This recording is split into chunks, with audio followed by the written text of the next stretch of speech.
We don't see or hear about most of what goes on inside the immigration detention facility in Aurora. Lawyers who do get inside say that solitary confinement is used more and more there, as it's used less frequently in U.S. prisons. Here's Angela McCall. Inmates at the Aurora ICE facility say they are constantly in fear of being placed in solitary confinement in a new complaint filed by several advocacy groups. So the reason we started putting together this complaint is because client after client kept complaining about being placed in solitary confinement.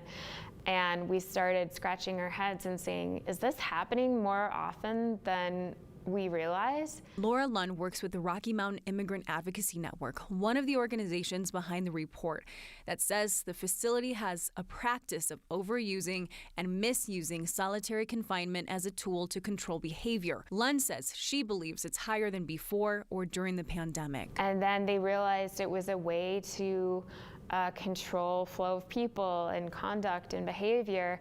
And then now we're at a stage where so many more people are being placed in solitary confinement than ever before. The report shares similar stories from different people. One said, if I spoke too loudly, solitary. If I climbed on top of a table to get a guard's attention, solitary. If I had suicidal thoughts, solitary. Another said she was falsely accused of spitting on a bed. She was put in solitary for 6 days before being found not guilty. I wish I could say that the case examples that we highlight in this complaint are complete anomalies, but that's not the case.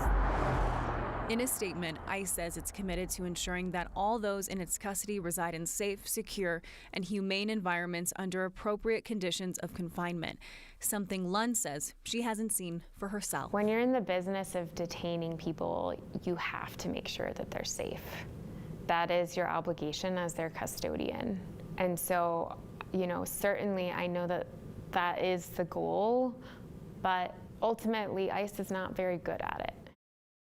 There have been complaints filed against the Aurora facility in 2018, 2019, and 2022. Lund says, if anything, she believes the treatment since then has gotten worse. ICE says all formal complaints are investigated in some form. I feel like when you say solitary, people are going to remember back to a few years ago when Colorado State Prison said we're not going to do solitary anymore. Right, and so it's not allowed in Colorado State prisons, still allowed in local prisons because those are, two different things. The state controls the state prisons. But yeah, I mean, that says a lot, right? When one jurisdiction, when one state says we're not going to allow it in these kinds of facilities, and then yet because this is federal, it means that in the end, it's still happening. All right. Appreciate your eye on it. Angela McCall, thank you.